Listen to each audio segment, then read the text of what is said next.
NASA's Stereo spacecraft resolved a 40-year mystery about how coronal mass ejections, or CMEs, change shape during their long journey.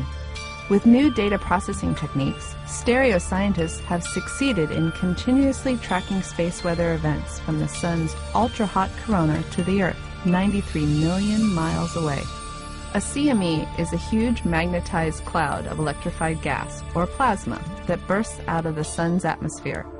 It can be as big as 1.5 trillion tons of gas and travel at 3 million miles per hour. If a powerful CME hits the Earth's protective magnetosphere, it makes brilliant aurora and can disrupt satellites, radio communications, and even our electrical power grids. Despite decades of observations with NASA's heliophysics fleet of spacecraft, the details of the connection between activity on the Sun and its effect on Earth has been poorly understood. This is because CMEs change while traveling from the Sun to Earth, and it's difficult to track their movement with only a head-on perspective. Now, with Stereo's 2 spacecraft sitting on either side of the Sun, we can monitor the sky at large angles from Earth and can see the full ocean of empty space between the Sun and Earth. But CMEs are some 10 billion times fainter than the full moon, and were still too dark to see until scientists applied cutting-edge image processing techniques to separate the CMEs from the star field. By applying this new technology, scientists were able to measure the absolute brightness of detailed features in the first large Earth-directed CME seen by Stereo, which occurred in late 2008. By the time the data were collected, Stereo A was nearly 45 degrees ahead of Earth in its orbit, affording a very clear view of the CME's path from the Sun to Earth. For the first time ever, scientists can watch a CME from its formation on the Sun to its impact with Earth's magnetosphere, ending decades of speculation about how features in the Sun's corona cause the massive, complex shape of the CME as it expands to 10 million times its size. This new ability to see developing space weather during its entire transit from the Sun will enable scientists to better predict when and how a CME will impact Earth, and understand how CMEs change between the Sun and our home.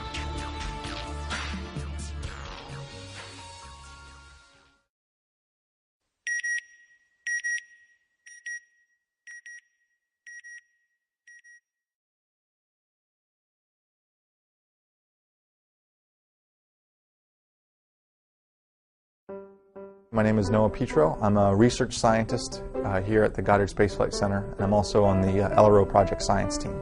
We have some of the most stunning images of the lunar surface that I've ever seen. These are pictures of the Apollo 17, Apollo 14, and Apollo 12 landing sites, giving us the clearest view of where the astronauts went, where they sampled, where they conducted scientific experiments on the lunar surface. So these are images that were taken by an instrument called the Lunar Reconnaissance Orbiter Camera. It's an instrument on the LRO mission. When I first took a look at these images, my jaw dropped to the ground. When you see something that you've never seen before and in a quality that you've never seen before, it really just made me speechless. For example, at the Apollo 17 landing site, we can see where the lunar rover is parked on the surface. We can see where it drove around the lunar module. You can see the areas where the astronauts kicked up the dust when they walked around.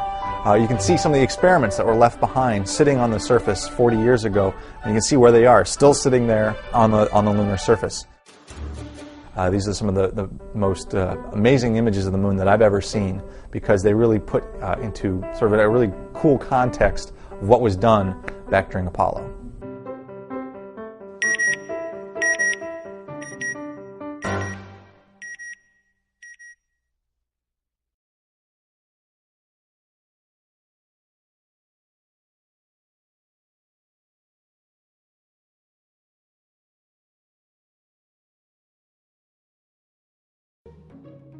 Asteroid 1999 RQ-36 may hold clues to how life began on our planet, but it also may be headed straight for us in the year 2182. To better understand both the potential scientific and literal impacts of this 1,900-foot diameter asteroid, the OSIRIS-REx mission will give us a closer look. OSIRIS-REx stands for Origin, Spectral Interpretation, Resource Identification, Security, Regolith Explorer. Scheduled for launch in 2016, the OSIRIS-REx mission will collect the first samples taken from this special type of asteroid, holding clues to the origin of the solar system and likely organic molecules that may have seeded life on Earth.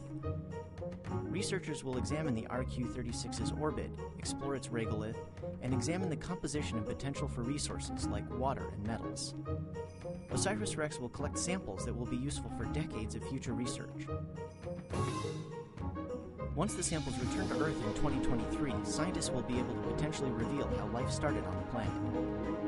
NASA Goddard Space Flight Center will manage the project and provide the OVERS Visible and Infrared Spectrometer instrument. Principal investigator Dr. Michael Drake, director of the Lunar and Planetary Laboratory at the University of Arizona, will lead the team.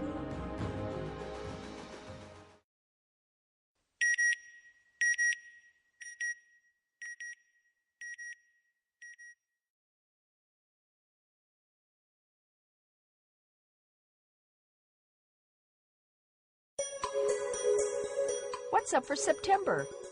Enjoy a tour of lunar landing sites as NASA's GRAIL mission launches to the moon this month. Hello and welcome. I'm Jane Houston Jones at NASA's Jet Propulsion Laboratory in Pasadena, California. The moon is easily visible in everyone's night sky in the first part of September. Look for the areas where all 6 of the Apollo missions landed on the moon. You won't see the landers, flag, or footprints, but it's fun and easy to see these historic areas with your own eyes or with binoculars. On the 6th, look for 3 dark, smooth maria, or seas. The middle one is the Sea of Tranquility, or Mare Tranquillitatis. Apollo 11 landed very near a bright crater on the edge of this mare in 1969. The Apollo 15, 16, and 17 landing areas formed the points of a triangle above and below the Apollo 11 site. On the 7th, you'll be able to see the bright crater Copernicus. Just below it are the landing sites of Apollo 12 and 14. NASA's twin lunar probes, GRAIL-A and GRAIL-B, will launch on September 8th. GRAIL stands for Gravity Recovery and Interior Laboratory. The 2 GRAIL spacecraft will be launched together and then will fly similar but separate trajectories to the moon after they separate from the launch vehicle. It took astronauts about 3 days to get to the moon, but the 2 GRAIL spacecraft will take more than 3 months and won't arrive until December 31st, 2011 and January 1st, 2012. This longer flight path allows GRAIL to arrive with a lower velocity and reduces the amount of propellant needed to get the spacecraft into orbit around the moon. The 2 spacecraft will orbit the moon in formation to determine the structure of the lunar interior, from the moon's crust to its core. Each GRAIL spacecraft is about the size of a washing machine, and they're not identical twins. They have minor differences resulting from the need for GRAIL-A to follow GRAIL-B as they circle the moon. This Gravity Recovery and Interior Laboratory mission will create the most accurate gravitational map of the moon to date. Accurate knowledge of how the moon's gravity varies from place to place will also be an invaluable navigational aid to future lunar spacecraft. Next month, you can celebrate International Observe the Moon Night on October 8th. The moon will then appear exactly as it does on the 8th of this month. You can read about gravity in the solar system at solarsystem.nasa.gov/YSS for Year of the Solar System. You can learn about the GRAIL mission at grail.nasa.gov, and you can learn about all of NASA's missions at www.nasa.gov. That's all for this month. I'm Jane Houston Jones.